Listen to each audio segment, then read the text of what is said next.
엄마, 그냥 요양원 가는 게 어때요? 휴대전화를 쥔 손이 덜덜 떨렸습니다. 큰아들의 목소리는 담담했습니다.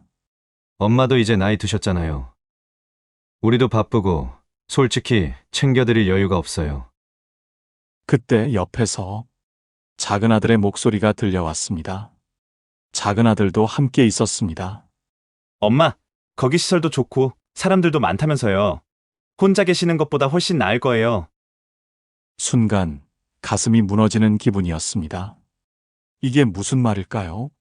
내가 짐이 된 걸까요? 나는 그저 자식들 곁에서 늙어가고 싶었을 뿐이었는데 30년 동안 오직 가족만을 위해 살았습니다. 남편 없이 홀로 두 아들을 키우며 살아왔습니다. 새벽같이 나가 밤늦게 들어오는 날들이 이어졌습니다. 밥을 굶어도 아이들 학원비는 챙겼고 몸이 아파도 출근을 걸을 수 없었습니다. 그렇게 키운 아이들이었습니다. 큰아들은 의사가 되었고 작은 아들은 대기업에 들어갔습니다. 모두가 부러워하는 아들들이었습니다. 이제는 내 인생도 조금은 편안해질 줄 알았습니다. 그런데 이제 나는 필요 없는 사람이 된 걸까요? 아니, 더 정확히 말하면 짐이 되어버린 걸까요? 그날 밤 잠을 이룰 수 없었습니다. 멍하니 천장을 바라보았습니다. 손에 남은 것은 텅 빈 통장과 지친 몸뿐이었습니다. 그리고 그 순간 깨달았습니다. 이대로 살다가는 내 남은 인생마저 사라지겠구나. 그날 밤 결심했습니다. 이제는 나를 위해 살겠다. 그녀의 인생은 완전히 달라졌습니다. 그리고 이 결심이 그녀의 삶을 어떻게 바꾸었는지 노후를 위해 반드시 알아야 할 세 가지 법칙은 무엇인지 지금부터 함께 알아보겠습니다. 오늘 주제가 마음에 드신다면 구독과 좋아요 눌러주세요. 여러분의 마음을 위로하는 좋은 이야기로 보답하겠습니다. 남편을 떠나보낸 날, 나는 두 아들을 꼭 끌어안았습니다. 엄마가 꼭 지켜줄게. 무슨 일이 있어도 절대 너희 힘들게 하지 않을게. 그때는 정말 그렇게 할 수 있을 거라 믿었습니다. 하지만 현실은 너무나 가혹했습니다. 남편이 병으로 세상을 떠나고 남겨진 건 어린 두 아이와 병원비로 텅 빈 통장이었습니다. 그날부터 나는 멈출 수 없었습니다. 30대 홀로 두 아들을 키우기 위해 새벽부터 밤까지 일했습니다. 남들처럼 기댈 곳 하나 없이 오로지 두 아이만 바라보며 살았습니다. 한 번도 내 몸이 힘들다고 투정 부릴 겨를이 없었습니다. 내가 고생해서라도 우리 애들은 좋은 환경에서 살아야 해. 그 생각 하나로 버텨왔습니다. 아침 6시, 남들보다 2시간 먼저 출근해서 저녁 늦게까지 일했습니다. 월급이 모자라면 야간 아르바이트까지 뛰었고 아이들 학원비가 부족하면 점심값을 아꼈습니다. 그렇게 모은 돈으로 대학 등록금을 냈고 큰아들이 의대에 합격했을 때 나는 감격에 겨워 눈물을 흘렸습니다. 엄마, 나 의사 될 거야. 꼭 성공해서 엄마 편하게 해줄게. 작은 아들은 공부보다 경제에 관심이 많았습니다. 늘 책을 들고 다니며 숫자를 계산하던 아이였습니다. 결국 그는 원하는 대기업에 들어갔습니다. 엄마, 이제 나도 돈 벌어요. 엄마가 고생한 만큼 다 갚아드릴게요. 그 말을 들으며 나는 드디어 다 해냈다는 생각이 들었습니다. 이제야 조금은 편해질 수 있을까? 이제야 내 노력이 보답받을 수 있을까? 그렇게 믿었습니다. 그러던 어느 날 큰아들이 조심스럽게 말을 꺼냈습니다. 엄마 병원 일이 바빠서 그런데 우리 애기 좀 봐주실 수 있죠? 손주가 태어난 후 나는 도와주러 가야 했습니다. 밤낮 없이 아이를 돌보고 밥을 차려주고 집안일까지 도맡았습니다. 잠도 제대로 못 자고 허리는 쑤셨지만 손주가 내 품에 안겨 방긋 웃어줄 때마다 행복했습니다. 이제는 내 역할이 엄마에서 할머니로 바뀌었구나. 그렇게 생각하며 묵묵히 받아들였습니다. 그러던 어느 날 큰아들에게서 전화가 걸려왔습니다. 엄마, 혹시 모아둔 돈 있어요? 뜻밖의 말에 순간 당황했습니다. 갑자기 웬도? 무슨 일인데? 엄마도 아시잖아요. 요즘 병원 건물주들이 임대료를 계속 올려서 이제는 진짜 답이 없어요. 좀 더 넓은 곳으로 이사 가야 하는데 보증금이 모자라요. 엄마도 애들 봐주면서 용돈 받으셨잖아요. 그거 다 어디 갔어요? 그 말에 가슴이 철렁 내려앉았습니다. 아들아, 엄마도 생활비가 필요해서 남은 돈이 없다. 잠시 정적이 흘렀습니다. 그리고 이어진 말. 아, 그렇구나. 차가운 기색이 느껴졌습니다. 아무튼 알겠어요. 그렇게 통화가 끝났습니다. 그날 이후 큰아들의 태도는 점점 변해갔습니다. 전에는 바쁜 와중에도 하루에 한 번씩은 꼭 전화를 했던 아들이었는데 이제는 연락이 한참 뜸해졌습니다. 손주를 봐달라는 부탁도 사라졌습니다. 단순한 안부 전화조차 오지 않았습니다. 처음에는 바빠서 그러겠거니 했습니다. 하지만 작은 아들까지 연락을 하지 않으면서 나는 이상한 낌새를 느끼기 시작했습니다. 그러던 어느 날 명절이 되었습니다. 거실에서는 두 아들이 마주 앉아 이야기를 나누고 있었습니다. 나는 부엌에서 설거지를 하며 조용히 그 소리를 듣고 있었습니다. 아, 진짜 요즘 너무 힘들다. 대기업 다닌다고 다 좋은 게 아니야. 월급은 그저 그런 데다. 대출 이자에 애 학원비까지 매달 빠져나가는 돈이 감당이 안 돼. 작은 아들의 깊은 한숨이 들렸습니다. 그 뒤를 이어 큰아들의 말이 들려왔습니다. 그러게 말이야. 병원에서도 요즘 수입이 줄어드니까 나도 솔직히 빠듯해. 나는 아무렇지 않은 척 그릇을 씻고 있었지만 가슴 한편이 서늘해졌습니다. 그들의 대화가 어디로 흘러갈지 불길한 예감이 들었습니다. 그러니까 엄마도 이제 좀 현실을 아셔야지. 그 순간 손이 순간 멈췄습니다. 솔직히 엄마가 계속 여기 계시는 것도 쉽지 않아. 맞아. 우리도 힘든데 솔직히 언제까지 엄마를 챙길 수 있겠어. 심장이 덜컥 내려앉았습니다. 믿기지 않았습니다. 내가 짐이 된 걸까요? 그 순간 작은 아들의 말이 결정타처럼 날아왔습니다. 그리고 솔직히 엄마한테 돈이 없는 게 말이 돼. 우리가 드린 용돈도 있고 예전에 가게 하면서도 꽤 벌었잖아. 그런데 왜 맨날 돈이 없다고 하시는 거야? 아빠 보험금도 있었잖아. 엄마 혼자서 그 돈 다 어디다 쓴 거야? 나는 숨이 막혀왔습니다. 뜨거운 물에 손을 담그고 있었지만 몸이 얼어붙는 것만 같았습니다. 엄마도 이제 좀 자각하셔야지. 그 말을 듣는 순간 그동안 내가 들었던 말들이 하나둘 떠올랐습니다. 엄마, 이제 그만 쉬세요. 엄마, 이제 우리도 힘들어요. 엄마도 좀 현실을 아셔야죠. 예전에는 그냥 흘려들었던 말들이 이제는 선명한 의미로 다가왔습니다. 엄마, 이제 손 떼세요. 엄마도 알아서 좀 하셔야죠. 그리고 마침내 마지막 한마디가 퍼즐처럼 맞춰졌습니다. 엄마, 그냥 요양원 가는 게 어때요? 손에 들고 있던 그릇이 미끄러져 싱크대에 부딪혔습니다. 작은 충격음이 났지만 거실에 있던 아들들은 신경도 쓰지 않았습니다. 그 순간 깨달았습니다. 나는 이 집에서 더 이상 필요 없는 존재가 되어버렸다는 걸. 내 자식들에게 나는 이제 가족이 아니라 부담스러운 짐이 되어버렸다는 걸. 그날 밤 한숨도 잘 수 없었습니다. 새벽까지 멍하니 천장을 바라보며 생각했습니다.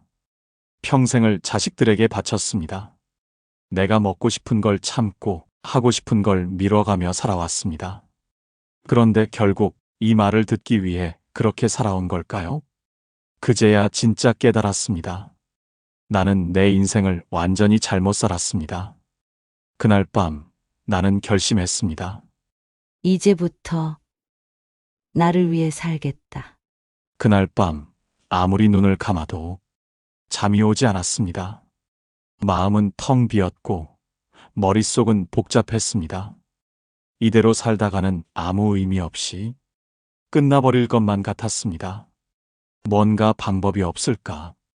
이제라도 내 인생을 되찾을 방법이 없을까? 그때 문득 책상 서랍을 정리하다가 오래된 서류 뭉치가 눈에 들어왔습니다. 남편이 쓰던 낡은 파일이었습니다. 이건 손을 떨며 서류를 꺼내 펼쳤습니다. 그 안에는 남편의 이름이 적힌 문서와 낯선 연금 계좌 정보가 있었습니다. 그리고 그 옆에 오래된 봉투 하나가 들어 있었습니다. 봉투 겉면에는 익숙한 남편의 필체로 짧은 글이 적혀 있었습니다. 당신 이거 꼭 챙겨. 내 마지막 선물이야. 순간 손끝이 떨렸습니다. 나는 급히 서류를 챙겨 은행으로 향했습니다. 어머니, 이 계좌는 은행 직원이 서류를 확인하더니 눈을 동그랗게 떴습니다. 이 연금 아직 수령 신청을 안 하셨네요. 네. 연금이라니요? 남편분께서 사적연금과 종신연금을 가입해 두셨는데 그 수익자가 어머니로 지정되어 있습니다. 순간 숨이 멎는 것 같았습니다. 제가 받을 수 있는 돈인가요? 직원은 고개를 끄덕이며 서류를 넘겼습니다. 네, 매달 일정 금액이 지급되도록 되어 있습니다. 아버님께서 젊었을 때부터 꾸준히 납입하신 연금입니다. 그런데 그동안 한 번도 신청을 안 하셨더라고요. 그럼 지금이라도 받을 수 있나요? 네, 신청하시면 바로 지급됩니다. 그리고 직원의 말이 이어졌습니다. 어머니, 남편분께서 가입하신 종신연금도 있어서 이건 평생 지급됩니다. 나는 그 말을 듣는 순간 온몸이 굳어버렸습니다. 20년 넘게 나는 돈이 없어서 전전긍긍하며 살아왔습니다. 하지만 남편은 내가 모르는 사이 내 미래를 준비해두고 있었습니다. 눈물이 차올랐습니다. 바보 같은 사람. 너무 고마워서 어떡해. 나는 손을 떨며 서류에 서명했습니다. 그리고 몇 주 후 내 통장에 처음으로 연금이 입금되었습니다. 얼마 지나지 않아 아들들에게 그 소식이 전해졌습니다. 어떻게 알았는지 모르겠지만 그날 이후 아이들의 태도가 변했습니다. 한동안 연락이 없던 큰아들이 먼저 전화를 걸어왔습니다. 엄마, 요즘 어떻게 지내세요? 잠시 후 작은 아들도 문자를 보냈습니다. 엄마, 뭐 필요한 거 없어요? 나는 문자를 바라보며 씁쓸하게 웃었습니다. 얼마 전까지만 해도 요양원 가는 게 어때요? 라고 말했던 아이들이 이제는 마치 나를 그리워했던 사람들처럼 다가오고 있었습니다. 얼마 후 큰아들이 집으로 찾아왔습니다. 예전처럼 다정한 얼굴로 말했습니다. 엄마, 이제 우리랑 같이 사는 게 어때요? 나는 천천히 차를 따르며 고개를 저었습니다. 아니다. 엄마? 이제 혼자가 더 편하다. 그 말을 듣는 순간 큰아들의 얼굴이 굳어졌습니다. 하지만 나는 이제 더 이상 그들의 눈치를 볼 필요가 없었습니다. 그동안 나는 그들이 나를 외면할까 두려워하며 살아왔습니다. 하지만 이제는 그럴 필요가 없었습니다. 나는 더 이상 누구에게도 의지하지 않는 사람이 되었으니까요. 나는 미소를 지으며 덧붙였습니다. 이제는 내 인생을 찾고 싶구나. 그리고 그날 이후 나는 진짜 나를 위한 삶을 살아가기 시작했습니다. 돈이 생겼다고 끝이 아니었습니다. 이제부터 어떻게 살아갈지 정해야 했습니다. 나는 거울 속의 자신을 바라보며 조용히 다짐했습니다.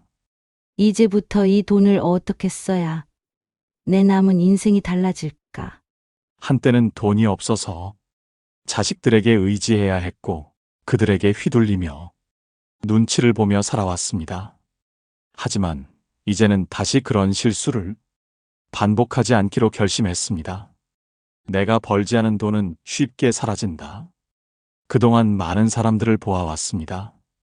갑자기 큰 돈이 생겨도 금세 흥청망청 쓰고 결국 다시 빈손이 되는 사람들. 나는 그렇게 살고 싶지 않았습니다. 이제는 돈을 쓰는 법과 지키는 법부터 배워야 했습니다. 그동안 은행에서 예금 하나 제대로 들지 못하고 그저 자식들에게 의지하며 살아왔습니다. 하지만 이제는 다릅니다. 이제는 내가 직접 배워야 했습니다. 먼저 돈을 불리는 법을 공부하기로 했습니다. 연금이 생겼다고 해서 안심할 수는 없었습니다. 한 달에 얼마씩 들어오는 고정 수입이 있어야만 언제든 돈 걱정 없이 살아갈 수 있었습니다. 그래서 은행 상담을 받아보며 배당을 꾸준히 주는 우량 주식과 안정적인 ETF에 대해 알아보기 시작했습니다. 배당주에 투자하면 주가가 오르지 않아도 매달 혹은 매년 일정한 배당금을 받을 수 있었습니다. 전문가와 상담한 끝에 꾸준히 배당을 지급하는 기업과 안정적인 배당 성장주, 고배당 ETF 위주로 포트폴리오를 구성했습니다. 이제는 매달 주식 배당금이 내 통장으로 들어오기 시작했습니다. 적은 금액이라도 꾸준히 들어오니 이 돈이 쌓이면 생활비에 보탤 수 있겠다는 확신이 들었습니다. 그리고 부동산을 활용한 재테크도 함께 고민했습니다. 남편이 남긴 연금 덕분에 적당한 월세 수입을 얻을 수 있는 작은 오피스텔을 매입했습니다. 대출을 무리하게 끼지 않고 꾸준한 임대 수입을 통해 생활비를 충당할 수 있도록 계획했습니다. 전문가의 조언을 받아 직주 근접, 출퇴근이 편리한 곳, 역세권, 병원과 가까운 지역에 위치한 오피스텔을 선택했습니다. 또한 노후에는 유지 보수가 적게 드는 소형 오피스텔과 안정적인 상가를 찾았습니다. 이제는 일을 하지 않아도 매달 고정적인 임대 수입이 들어오게 되었습니다. 돈을 지키기 위해 가장 중요한 것은 불필요한 지출을 줄이는 것이었습니다. 그동안 나는 자식들에게 퍼주는 것이 당연하다고 생각하며 살아왔습니다. 하지만 이제는 다릅니다. 이제는 남을 위해 돈을 쓰는 것이 아니라 오롯이 나를 위해 써야 했습니다. 주거, 건강, 취미, 이 세 가지에만 집중해서 돈을 쓰기로 했습니다. 과거에는 자식들이 있는 곳, 가까이 살아야 한다고 생각했지만 이제는 내게 편안한 공간을 찾는 것이 우선이었습니다. 유지비가 적게 드는 아담한 집을 찾고 집 정리도 최소한으로 줄여 단순하고 가벼운 삶을 살기로 했습니다. 주거와 생활을 단순하게 정리하고 건강을 챙기기 위한 지출은 아끼지 않기로 했습니다. 필요 없는 것들에 돈을 쓰지 않고 오래도록 지속 가능한 생활을 만들기로 했습니다. 이제 저는 돈 때문에 흔들리지 않는 삶을 살아가기로 했습니다. 더 이상 누구에게도 의지하지 않고 누구에게도 휘둘리지 않기로 했습니다. 돈이 생겼다고 끝이 아니었습니다. 건강을 잃으면 돈도 자유도 아무 의미가 없었습니다. 그동안 나는 내 몸을 돌보지 못했습니다. 자식들 키우느라, 손주들 돌보느라 언제나 내 건강은 뒷전이었습니다. 밤늦게까지 일하고 새벽같이 일어나 아침을 차렸습니다. 몸이 아파도 병원 갈 생각조차 못했고 끼니를 거르는 일도 많았습니다. 하지만 이제는 다릅니다. 이제야 비로소 깨달았습니다. 건강이 없으면 아무리 돈이 많아도 소용이 없다는 것을요. 첫 번째, 몸을 움직이기로 했다. 오랫동안 내 몸을 혹사하며 살아왔습니다. 가만히 앉아 있으면 허리는 쑤시고 다리는 저리고 몸이 무거웠습니다. 이제라도 늦지 않았다고 생각했습니다. 몸을 움직이기로 했습니다. 처음에는 집 근처 공원을 천천히 걷기 시작했습니다. 하루 15분, 그 다음엔 30분, 조금씩 걸어보니 몸이 가벼워지는 기분이 들었습니다. 의욕이 생겼고 더 오래 걸을 수 있겠다는 자신감이 생겼습니다. 아침마다 걷는 것이 습관이 되었습니다.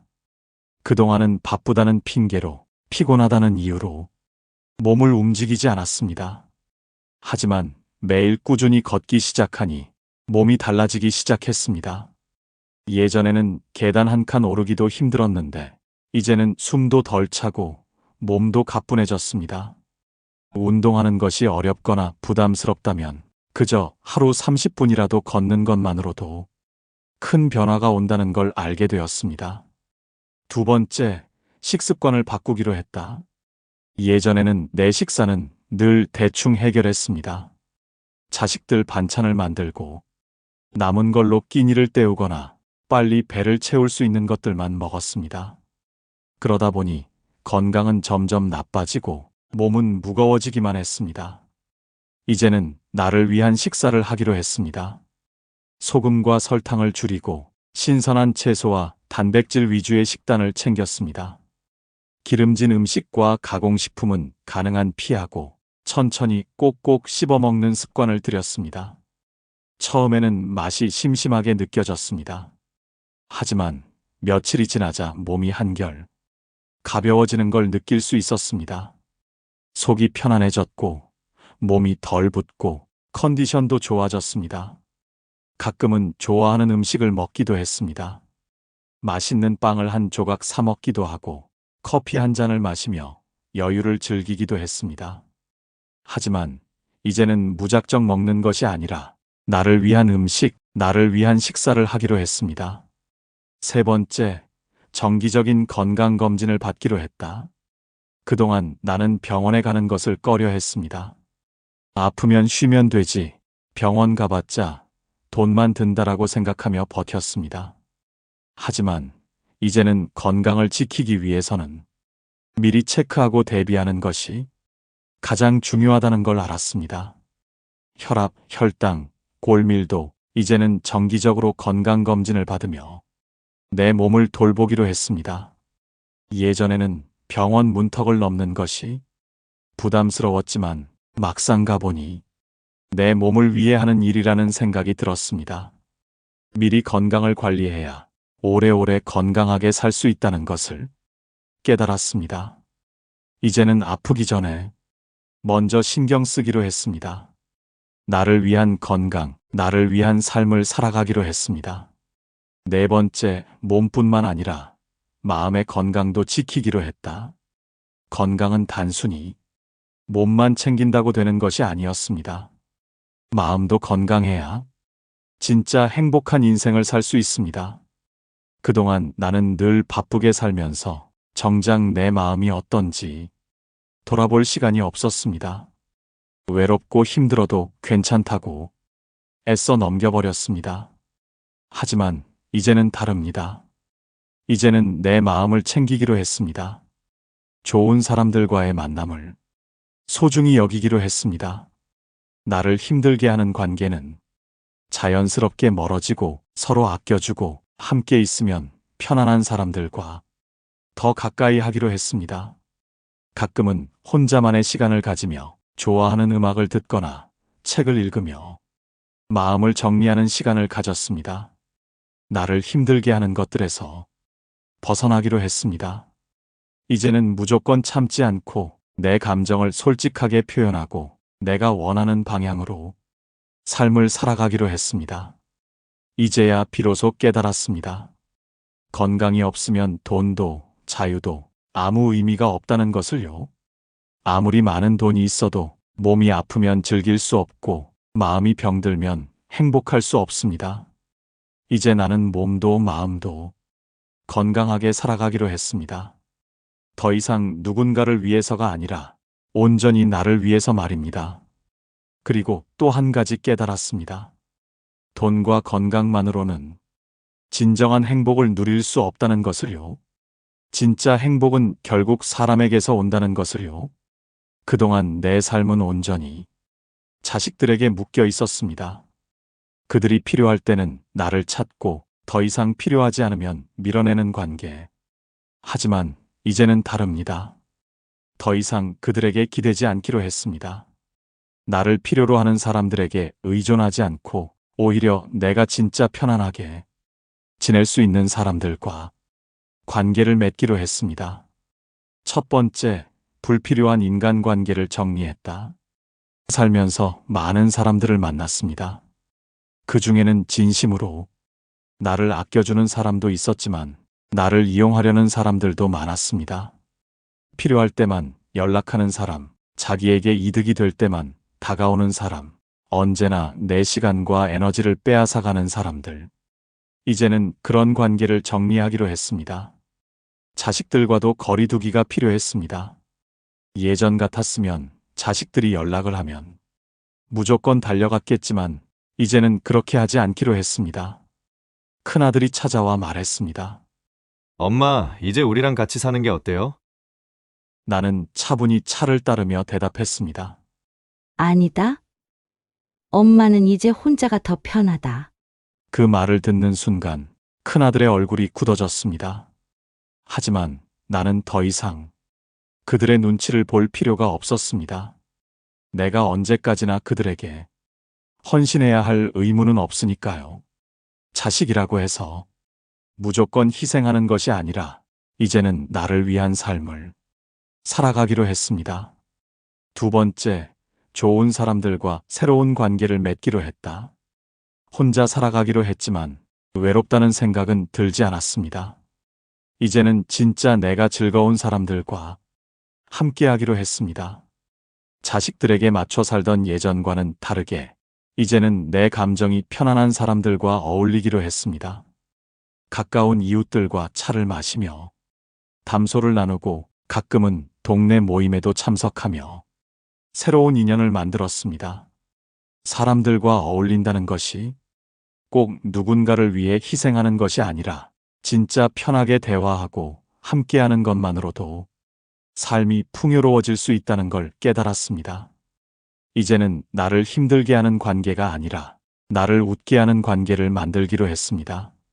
세 번째, 취미를 갖고 내가 원하는 것을 하기로 했다.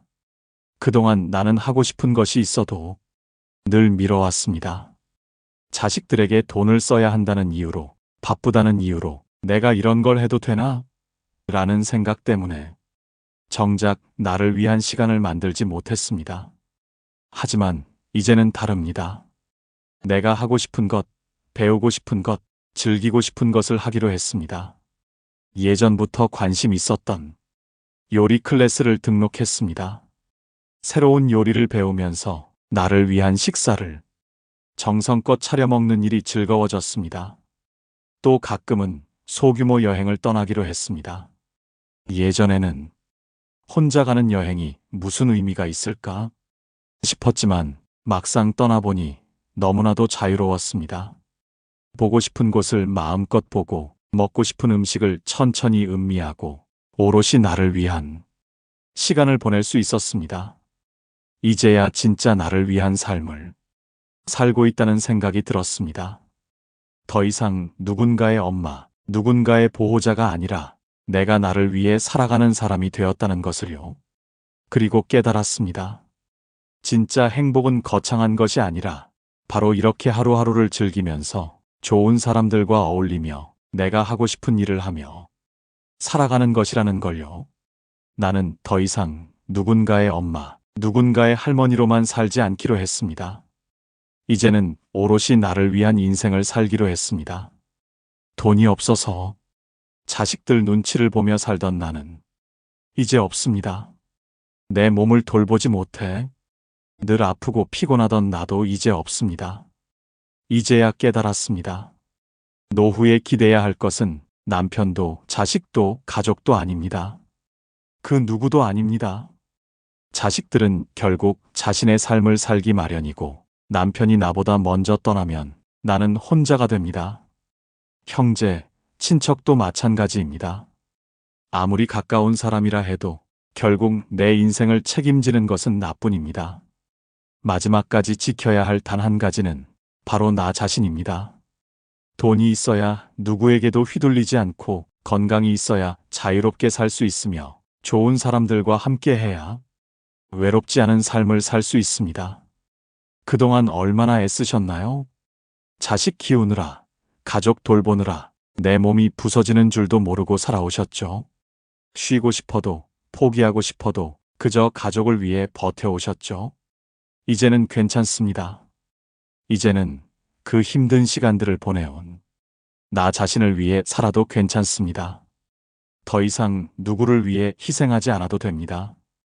이제는 나를 위해 돈을 쓰고, 나를 위해 좋은 음식을 먹고, 나를 위해 건강을 챙기고, 나를 위해 행복을 찾아도 괜찮습니다. 그동안 정말 수고하셨습니다. 누군가 알아주지 않아도, 누군가 고맙다는 말을 하지 않아도 저는 압니다. 당신이 얼마나 많은 밤을 울며 버텨왔는지, 얼마나 많은 희생을 감수하며 살아왔는지, 그리고 이제는 그 모든 시간들이 헛되지 않도록 내 인생을 위해 살아야 할 시간입니다. 앞으로의 삶은 누군가를 위해 사는 삶이 아니라 오롯이 나를 위한 삶이 되길 바랍니다. 당신이 행복해질 자격은 충분합니다. 이제 당신을 위한 새로운 인생을 시작하세요. 그리고 그동안 잘 살아줘서 정말 감사합니다. 당신이 지나온 모든 시간들을 진심으로 존경하고 응원합니다. 이제부터는 나를 위해 살아도 괜찮습니다. 오늘 영상을 보며 여러분은 어떤 생각이 드셨나요? 여러분의 경험과 생각을 댓글로 나눠주세요. 여러분의 이야기가 누군가에게 큰 위로와 깨달음이 될 것입니다. 오늘 영상이 도움이 되셨다면 소중한 분들께 공유해 주시고 구독과 좋아요로 저를 응원해 주세요. 여러분과의 소중한 연결이 저에게 큰 힘이 됩니다. 오늘도 여러분의 행복을 빕니다. 이상으로 행복 주문서였습니다.